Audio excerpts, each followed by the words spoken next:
Okay, what it was, that was the problem, is this Arsenal bearing, it don't cut it. It's not straight from here to here. See, it's ground. I can't be sure you can see that, but it's ground here. It's not flat. And all the other crap bearings like this are the same way. So it bound against the plastic here, and then I turned it the other way and it bound up against the washer. So I took that out and I put in the bearings I should have been messing with, the ones I sell, these bearings here, which spin a lot freer. Who in the hell are these? VXB, made in China. I buy 100 of these at a time. They work a lot better.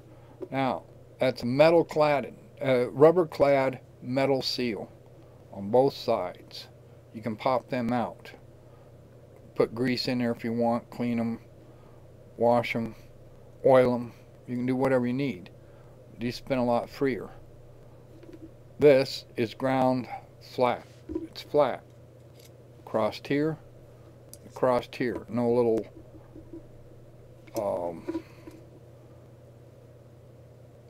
dings. See, this is higher here than it is over here. That's not going to work. It's crap. I shouldn't even mess with it. I thought I could use this for purposes of demonstration and not tear up one of my new bearings. So that's the bearings that are in there.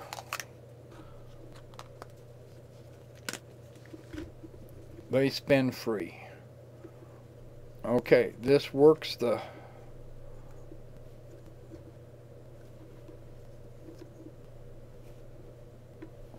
when you get ready to calibrate, what you'll do is you'll get this flat across here. Then you'll make a mark up at this end, whatever distance you're calibrating for. 100 millimeters is probably good enough. 100 millimeters is, well, longer than this. That ain't gonna get it. What is it? Yeah. Well, I got 90 millimeters there. But this is just for demonstration. You'd have 100 back here. You'd put a mark here and a mark there, and you would run, and there would be more, and you would run this down with the motor hooked up to it and your wires hooked to it, and it would run 100 millimeters out this deal. When you tell Prontoface to do that, you say, you know, extrude 100 millimeters, and the motor would run, and you would get from here to here. That's where you need to mark it from. That's not. Of course, the motor would have to be off to turn this, so you'd have to set that. You know, I don't have enough stuff here, but you would mark it, back it up,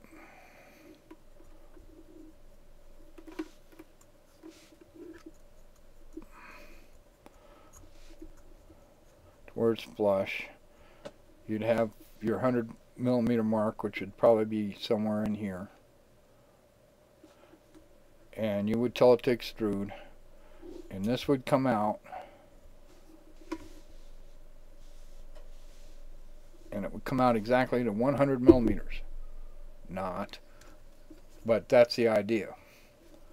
On this, I've got a relatively tough short spring, and I've got her cranked down to under a centimeter.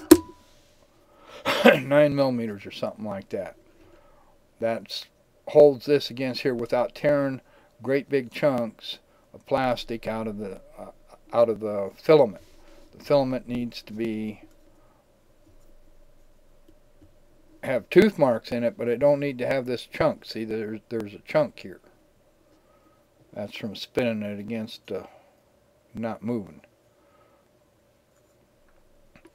Your gear ratio is how many teeth is here, 49 and 10 or something like that, or some sort of prime number. That's nice. 11 against here, and the 7mm in here, and you'd figure your ratio, and you'd put that in your H configuration H, and then you would measure this to see what it really does, and you'd adjust from there following the directions.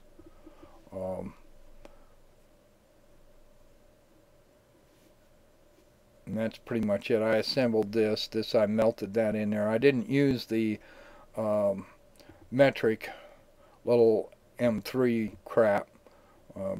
This is what is it? It's 632. Yeah, 624 or 618 or something like that. 632. That's melted in there. I had to really mess with that to get that to do what I wanted. Anyway, that's enough for the finished part of this. Is the Wade's tractor drive or whatever. The next thing I'll do is start hooking up the hot end that goes on this particular deal. Thanks for watching.